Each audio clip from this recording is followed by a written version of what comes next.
Hello दोस्तों, एक बार फिर से आपका स्वागत है मेरे इस YouTube channel okay GK channel में। तो दोस्तों आज अपन पढ़ेंगे आरबीएससी की जो बुक है कक्षा 6 की हमारा राजस्थान, उसका अध्याय नंबर 2 है राजस्थान का इतिहास, जिस पर अपन विस्तार से चर्चा करेंगे। यानी कि जो राजस्थान का इतिहास है अध्याय नंबर 2, इसके जितने भी महत्वपूर्ण वन लाइनर क्वेश्चन है उन पर अपन विस्तार से चर्चा करेंगे। तो दोस्तों वीडियो को पूरा देखें ताकि आपको अच्छे से समझ में आ सके और आपको फ़ायदा मिल सके। ठीक है दोस्तों, तो शुरू करते हैं दोस्तों वीडियो को। दोस्तों आज का अपना पहला क्वेश्चन है कि प्राचीन समय में राजस्थान विभक्त था। यानी कि प्राचीन समय में राजस्थान किसमें विभक्त था? तो दोस्तों राजस्थान था जनपद व अंचलों में। ठीक है दोस्तों, किसमें विभक्त था?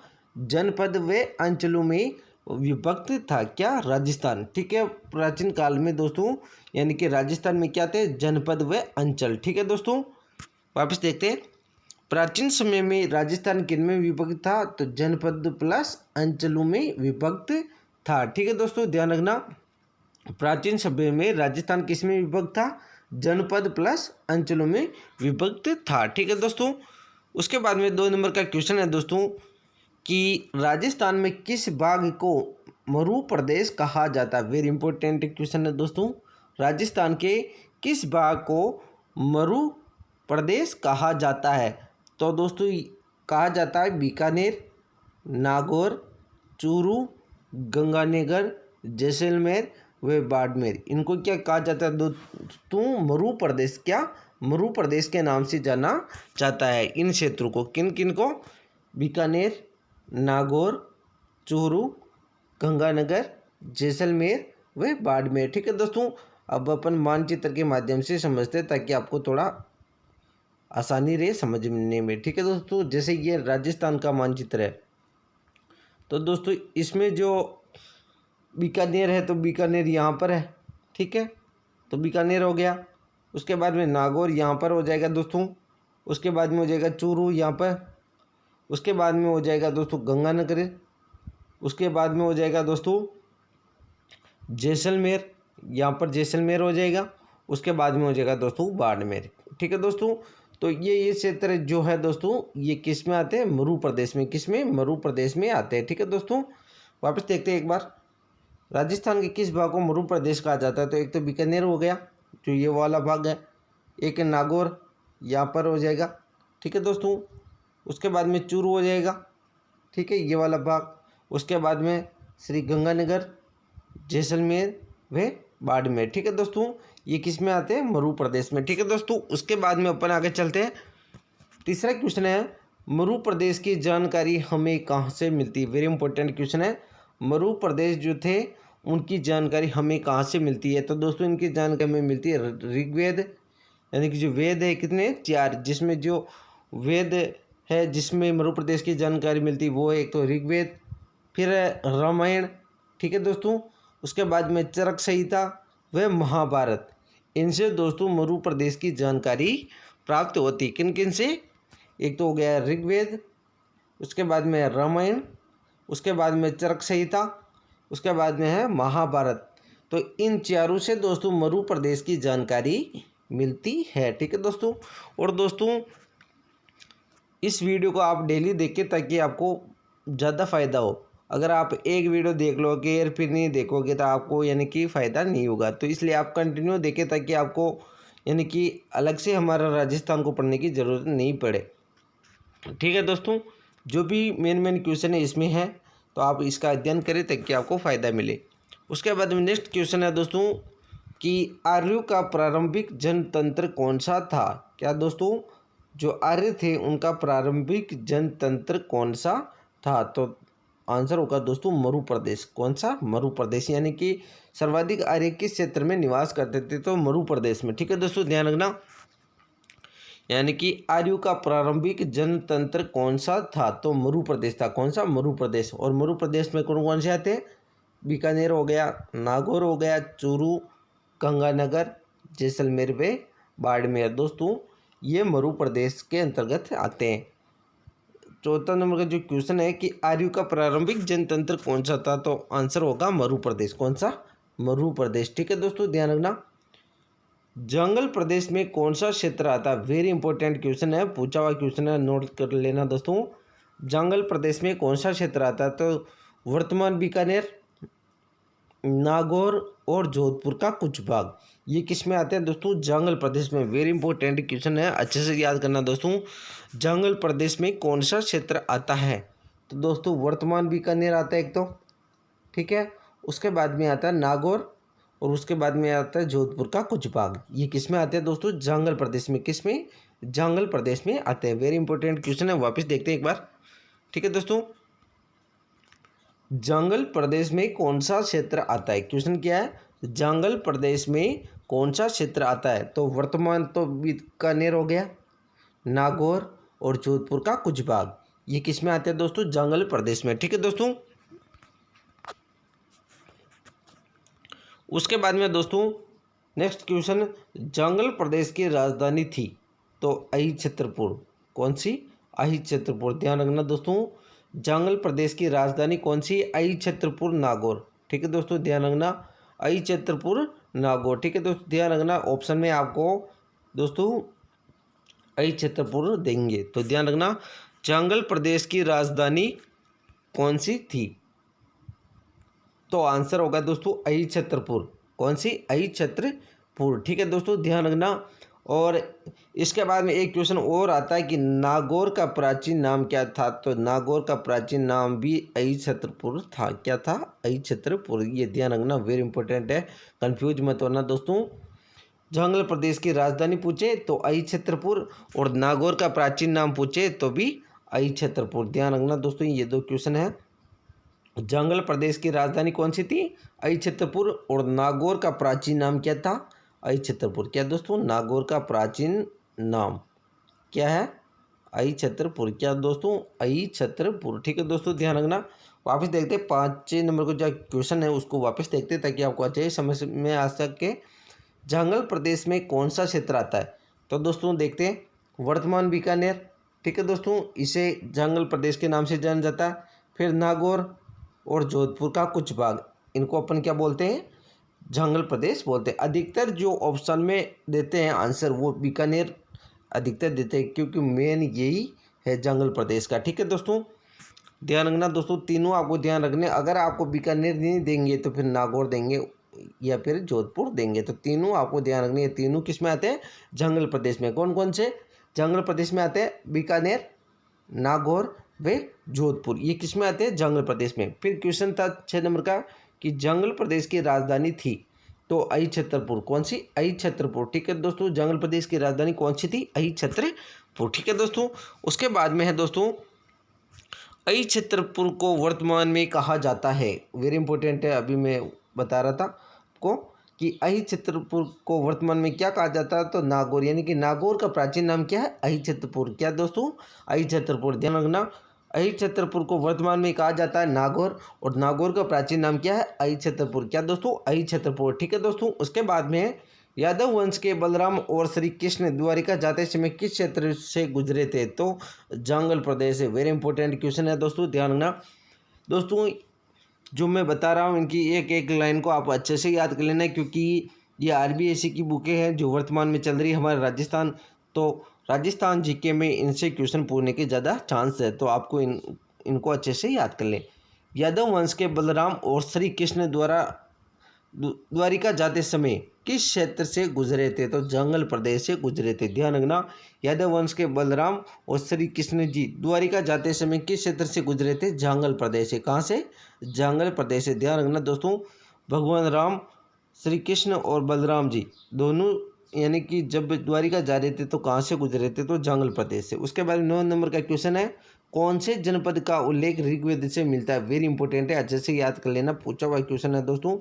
कौन से जनपद का उल्लेख ऋग्वेद से मिलता है? तो मत्स्य जनपद का। किसका?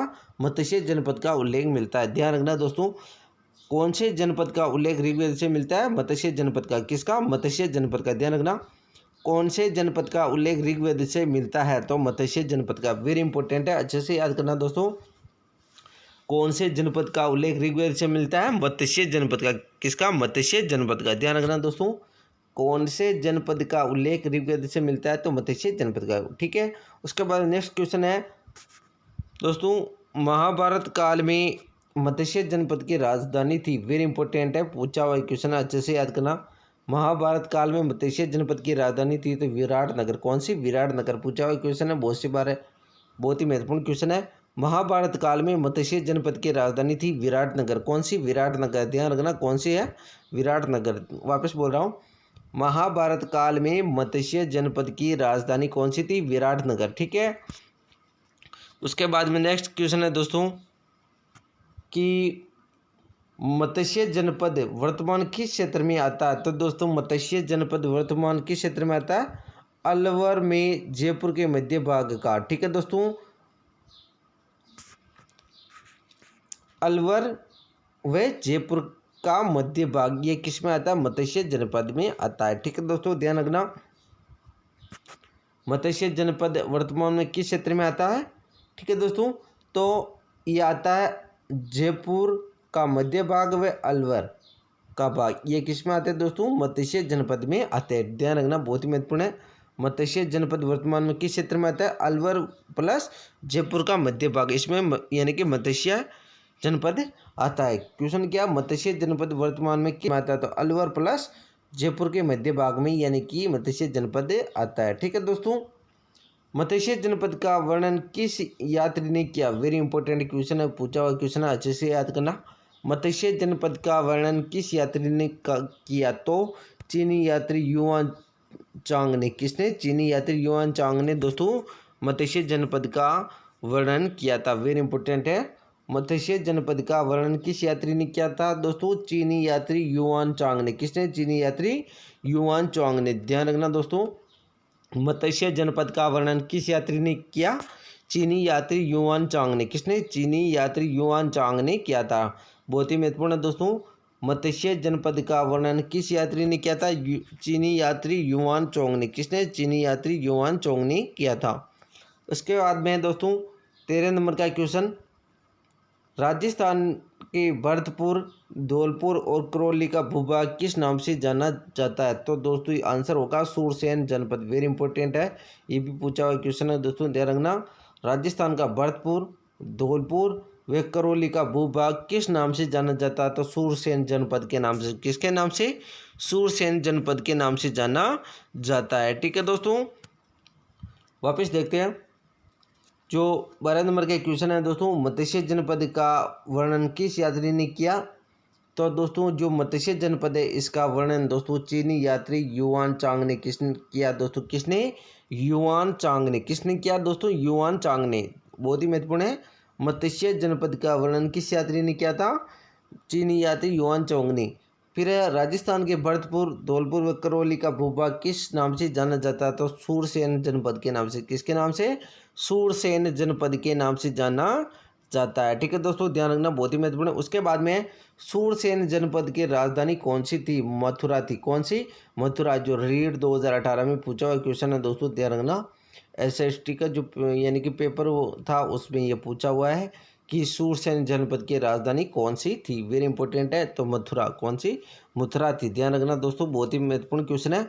सूरसेन जनपद की राजधानी कौन सी थी? तो मथुरा। कौन सी? मथुरा थी। वापस बोल रहा हूँ एक बार दोस्तों, सूरसेन जनपद की राजधानी कौन सी थी? तो मथुरा थी। कौन सी? मथुरा थी। ध्यान रखना, सूरसेन जनपद की राजधानी कौन सी थी दोस्तों? मथुरा थी। और मत्स्य जनपद की राजधानी कौन सी थी दोस्तों? विराटनगर। कौन सी? विराटनगर थी। ध्यान रखना, मत्स्य जनपद की राजधानी कौन सी थी? विराटनगर थी। ठीक है दोस्तों, ये दोनों क्वेश्चन ही बहुत ही महत्वपूर्ण है। ध्यान रखना, सूरसेन जनपद की राजधानी मथुरा थी और महाभारत काल में मत्स्य जनपद की राजधानी विराटनगर थी। दोनों क्वेश्चन बहुत ही महत्वपूर्ण है, दोनों को अच्छे से याद करना। ठीक है दोस्तों, नेक्स्ट चलते हैं अपन आगे। फिर नेक्स्ट क्वेश्चन है दोस्तों, किस यूनानी लेखक ने सूरसेन का उल्लेख किया? तो यूनानी लेखक सिकंदर ने। वेरी इंपॉर्टेंट है, अच्छे से रट लेना दोस्तों इन क्वेश्चनों को। किस यूनानी लेखक ने सूरसेन का उल्लेख किया? तो यूनानी लेखक सिकंदर ने। किसने? यूनानी लेखक सिकंदर ने किया था। ध्यान रखना, किस यूनानी लेखक ने सूरसेन का उल्लेख किया था? यानी सूरसेन जो थी जनपद उसका उल्लेख किसने किया था? सिकंदर ने। किसने? सिकंदर ने। यूनानी लेखक था सिकंदर, उसने किया था। क्वेश्चन क्या है कि किस यूनानी लेखक ने सूरसेन का उल्लेख किया? तो दोस्तों सिकंदर ने, यूनानी लेखक सिकंदर ने। ठीक है दोस्तों। फिर है कौन सी प्रशस्ति में सूरसेन नामक राजवंश की जानकारी प्राप्त होती है? तो बयाना प्रशस्ति में। किस में? बयाना प्रशस्ति में। ध्यान रखना, वेरी इंपॉर्टेंट क्वेश्चन ये भी कि दोस्तों कौन सी प्रशस्ति में सूरसेन नामक राजवंश की जानकारी प्राप्त होती है? तो बयाना प्रशस्ति की। किसकी? बयाना प्रशस्ति की। ठीक है दोस्तों, ध्यान रखना, कौन सी प्रशस्ति में सूरसेन नामक राजवंश की जानकारी प्राप्त होती है? तो बयाना प्रशस्ति में। ठीक है दोस्तों। उसके बाद में 17 नंबर का क्वेश्चन है, सिकंदर के आक्रमण के समय पंजाब से कौन सी जातियाँ राजस्थान में आकर बसी थी? वेरी इंपॉर्टेंट है। तो दोस्तों जातियाँ थी मालव जाति, सीवी जाति और अर्जुनायन। ये जातियाँ दोस्तों राजस्थान में आकर बसी थी। कौन कौन सी दोस्तों?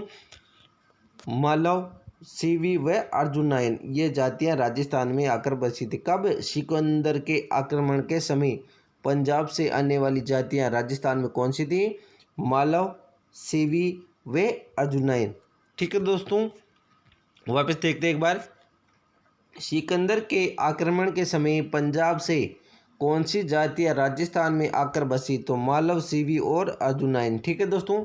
18 नंबर का क्वेश्चन है दोस्तों, वर्तमान में राजस्थान के कौन से क्षेत्र पर सीवी जाति ने आधिपत्य स्थापित किया था? तो वह उदयपुर के पूर्वी और पश्चिमी और उत्तर के क्षेत्र पर। ध्यान रखना, क्वेश्चन क्या है, वर्तमान में राजस्थान के कौन से क्षेत्र पर सीवी जाति ने आधिपत्य स्थापित किया था? तो दोस्तों जो उदयपुर का जो पूर्वी भाग है उस पर, पश्चिमी भाग और उत्तर के क्षेत्र पर, इन क्षेत्र पर राजस्थान के जो क्षेत्र है ये क्षेत्र, उन पर सीवी जाति ने आधिपत्य किया था। वापस देखते हैं, वर्तमान में राजस्थान के कौन से क्षेत्र पर सीवी जाति ने अधिकार किया? तो उदयपुर का पूर्वी भाग था, पश्चिमी भाग था और उत्तर का क्षेत्र था। इन पर सीवी जाति ने क्या किया? अधिकार किया। इस क्षेत्र को किस नाम से जाना जाता है? तो सीवी जनपद के नाम से जाना जाता है। किसको? उदयपुर का जो पूर्वी भाग है, पश्चिमी भाग है और उत्तरी भाग है, इसको सीवी जनपद के नाम से जाना जाता है। वेरी इंपॉर्टेंट है दोस्तों, सीवी जनपद। उदयपुर के पूर्वी भाग, पश्चिमी भाग और उत्तर के क्षेत्र को किस नाम से जाना जाता है दोस्तों? सीवी जनपद के नाम से जाना जाता है। वेरी इंपॉर्टेंट है, ध्यान रखना दोस्तों, ध्यान रखना दोस्तों कि सीवी जनपद किन क्षेत्र को जाना जाता है? तो उदयपुर का पूर्वी, पश्चिमी और उत्तरी क्षेत्र को दोस्तों सीवी जनपद के नाम से जाना जाता है। ठीक है दोस्तों। उसके बाद में है दोस्तों, सीवी जनपद की राजधानी कौन सी थी? तो वेरी इंपॉर्टेंट क्वेश्चन है, ये भी पूछा हुआ क्वेश्चन है, अच्छे से रट लेना। सीवी जनपद की राजधानी कौन सी थी? मध्यमिका। कौन सी? मध्यमिका। ठीक है दोस्तों, ध्यान रखना, मध्यमिका या मध्यमिका। ठीक है दोस्तों, ध्यान रखना, बहुत ही महत्वपूर्ण है दोस्तों। सीवी जनपद की राजधानी कौन सी थी? तो मध्यमिका या मध्यमिका। ठीक है दोस्तों, ध्यान रखना, दोनों ऑप्शन में दे सकते हैं, मध्यमिका भी दे सकते हैं और मध्यमिका भी दे सकते हैं। ठीक है दोस्तों, एक ही बात है। सीवी जनपद की राजधानी कौन सी थी? मध्यमिका। कौन सी? मध्यमिका। ठीक है दोस्तों। उसके बाद में मध्यमिका के अवशेष कहाँ से प्राप्त हुए थे? चित्तौड़ के पास नगरी गांव से। कहाँ से? चित्तौड़ के पास नगरी गांव से। वेरी इंपॉर्टेंट है, आपको ये भी पूछ सकते हैं कि मध्यमिका कहाँ स्थित है? तो ये चित्तौड़ के पास नगरी गांव में स्थित है। कहाँ पर? चित्तौड़ के पास नगरी गांव में स्थित है। क्या? मध्यमिका। ठीक है दोस्तों, जो किसकी राजधानी है? सीवी जनपद की। वापिस देखते हैं, सीवी जनपद की राजधानी कौन सी थी? तो मध्यमिका थी। कौन सी? मध्यमिका। ध्यान रखना, सीवी जनपद की राजधानी कौन सी थी? मध्यमिका थी। मध्यमिका के अवशेष कहाँ से प्राप्त हुए? तो चित्तौड़ के नगरी गांव से। कहाँ से? चित्तौड़ के नगरी गांव से मध्यमिका के अवशेष प्राप्त हुए हैं। ठीक है दोस्तों। उसके बाद में नेक्स्ट क्वेश्चन है, चित्तौड़ के क्षेत्र को अन्य किस नाम से जाना जाता है? तो मेदपाट एवं प्रागवाट के नाम से जाना जाता है। किसको?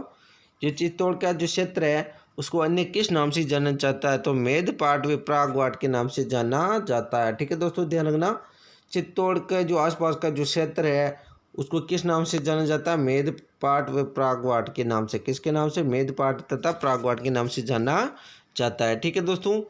उसके बाद में राजस्थान के भरतपुर अलवर क्षेत्र में किस जाति का आधिपत्य स्थापित किया? तो अर्जुनयन। कौन सी जाति ने किया? अर्जुनयन। किस क्षेत्र पर भरतपुर व अलवर क्षेत्र में किस जाति ने आधिपत्य या अधिकार स्थापित किया था? तो अर्जुनयन। ठीक है दोस्तों, ध्यान रखना अर्जुनयन। ठीक है दोस्तों, उसके बाद में नेक्स्ट क्वेश्चन है मालवू की शक्ति का केंद्र कौन सा था? क्या क्वेश्चन क्या है? मालवू की शक्ति का केंद्र कौन सा था? तो था दोस्तों नगरी टोंक। कौन सा? नगरी टोंक। वेरी इंपॉर्टेंट है। मालवू की शक्ति का केंद्र कौन सा था? नगरी टोंक था। वेरी इंपॉर्टेंट क्वेश्चन है, ध्यान रखना दोस्तों। मालवू की शक्ति का केंद्र कौन सा था? तो दोस्तों था नगरी टोंक। कौन सा? नगरी टोंक। वेरी इंपॉर्टेंट क्वेश्चन है दोस्तों। मालवू की शक्ति का केंद्र कौन सा था? नगरी टोंक। कौन सा? नगरी टोंक। ठीक है दोस्तों, ध्यान रखना, बहुत ही महत्वपूर्ण क्वेश्चन है। जो मालव जाति थी उसके उनकी शक्ति का केंद्र कौन सा था? नगरी टोंक। मालवू की विजय का यूप अभिलेख कहाँ स्थित है? तो वेरी इंपॉर्टेंट क्वेश्चन है दोस्तों, पूछा हुआ क्वेश्चन है। जो मालव जाति थी उनकी विजय का यूप अभिलेख कहाँ स्थित है? तो नांदसा भीलवाड़ा में। कहाँ पर? नांदसा भीलवाड़ा में। एक क्वेश्चन वेरी इंपॉर्टेंट है, अच्छे से याद करना दोस्तों। मालवू की विजय का यूप कहाँ स्थित है? तो दोस्तों नांदसा भीलवाड़ा में। कहाँ पर? नांदसा भीलवाड़ा में स्थित है, ध्यान रखना। मालवू की विजय का यूप कहाँ स्थित है दोस्तों? नांदसा भीलवाड़ा में। कहाँ? नांदसा भीलवाड़ा में। वेरी इंपॉर्टेंट है दोस्तों। मालवू की विजय का यूप अभिलेख कहाँ स्थित है? तो नांदसा भीलवाड़ा में। कहाँ पर? नांदसा भीलवाड़ा में। वेरी इंपॉर्टेंट है, ध्यान रखना। मालवू की विजय का यूप अभिलेख कहाँ स्थित है दोस्तों? नांदसा भीलवाड़ा में। ठीक है, उसके बाद नेक्स्ट क्वेश्चन है दोस्तों, किसके आक्रमण से जनपद व्यवस्था समाप्त हो गई थी? तो 5वीं सदी में हूण आक्रमणों ने इस जनपद व्यवस्था को समाप्त कर दिया था। वेरी इंपॉर्टेंट है, ध्यान रखना।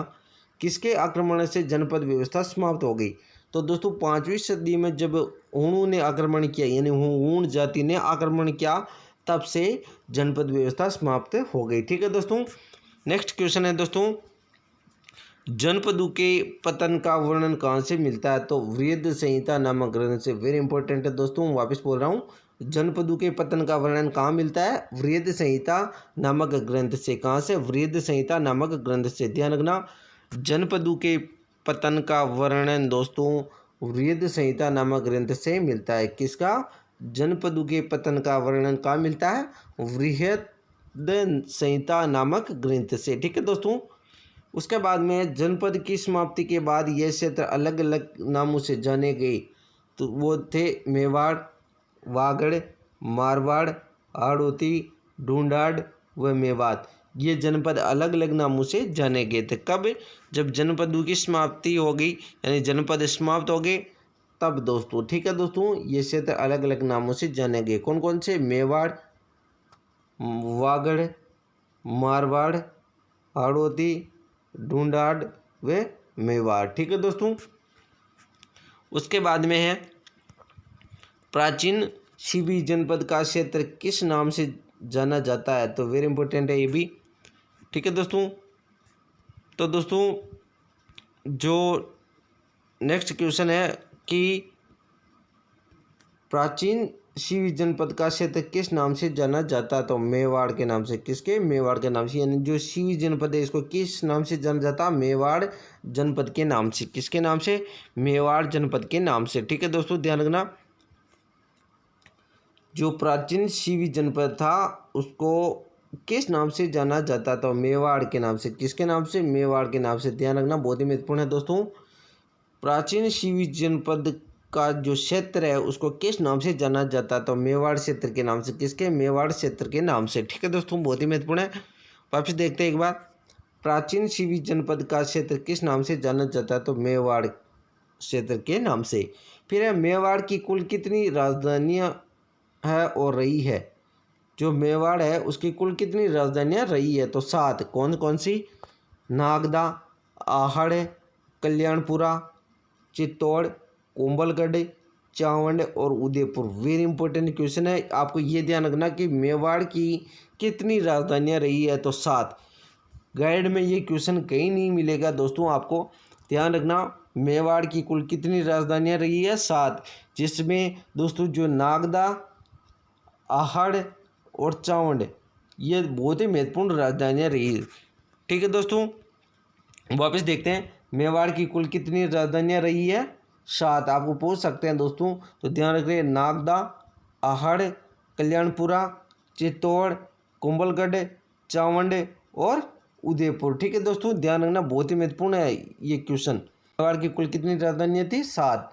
और कौन कौन सी थी आपको ध्यान रखना है। नागदा थी, आहड़ थी, कल्याणपुरा थी, चित्तौड़ थी, कुंभलगढ़, चावंड और उदयपुर। ठीक है।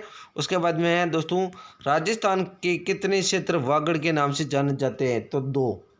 ठीक है दोस्तों, ध्यान रखना, 2 क्षेत्र है जो वागड़ के नाम से जाने जाते हैं। ठीक है दोस्तों, ध्यान रखना, राजस्थान के कितने क्षेत्र है जो वागड़ के नाम से जाने जाते हैं? 2 क्षेत्र। उसके बाद में डूंगरपुर बांसवाड़ा क्षेत्र को किस नाम से जाना जाता है? तो वागड़ के नाम से। ठीक है दोस्तों, ध्यान रखना, जो डूंगरपुर बांसवाड़ा है दोस्तों, उसको किस नाम से जाना जाता है? दोस्तों वागड़ के नाम से जाना जाता है। ठीक है दोस्तों, ये वाला क्षेत्र, ये डूंगरपुर बांसवाड़ा है, ये दोस्तों वागड़ के नाम से जाना जाता है। किसके नाम से? वागड़ के नाम से। तो ये क्वेश्चन भी ध्यान रखना, वागड़ क्षेत्र किसे कहा जाता है? डूंगरपुर बांसवाड़ा क्षेत्र को वागड़ क्षेत्र के नाम से जाना जाता है। ठीक है दोस्तों, बहुत सी बार एक ही देते हैं ऑप्शन में, या तो डूंगरपुर देंगे या बांसवाड़ा देंगे, तो आपको दोनों याद रखने।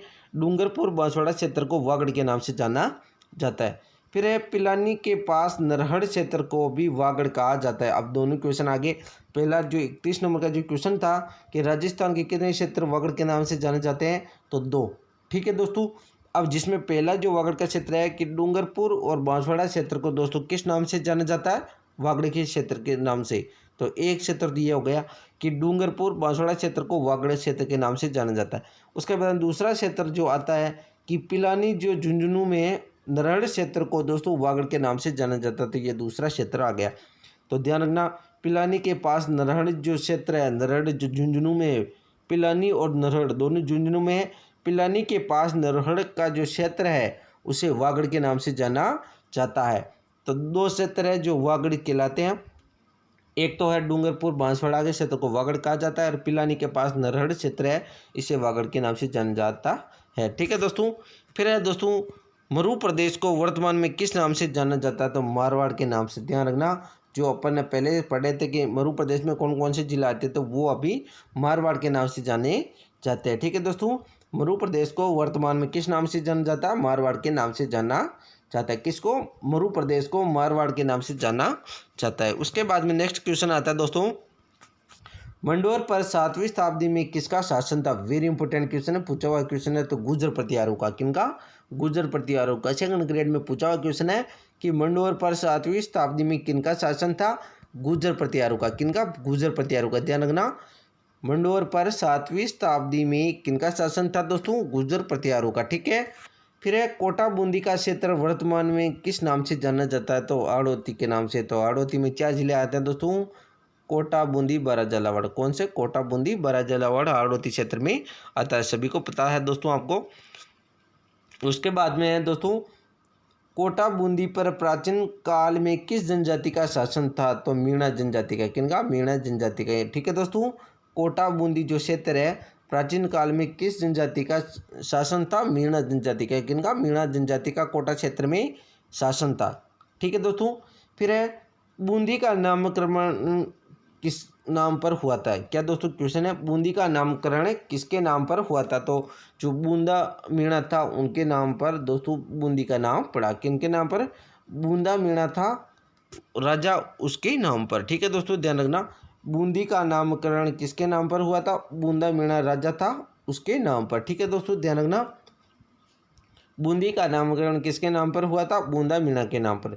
फिर है दोस्तों, जयपुर के आसपास का क्षेत्र किस नाम से जाना जाता है? तो दोस्तों ढूंढाड़ के नाम से। वेरी इंपॉर्टेंट है, पूछा हुआ क्वेश्चन है।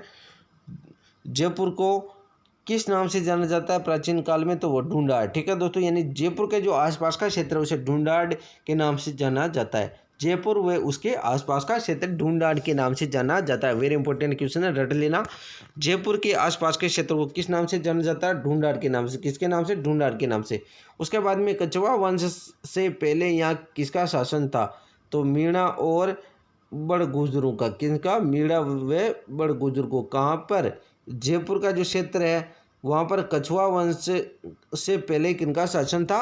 मीणा व बड़गुजरों का। किनका? मीणा प्लस बड़गुजरों का जयपुर में पहले शासन था। किनके पहले?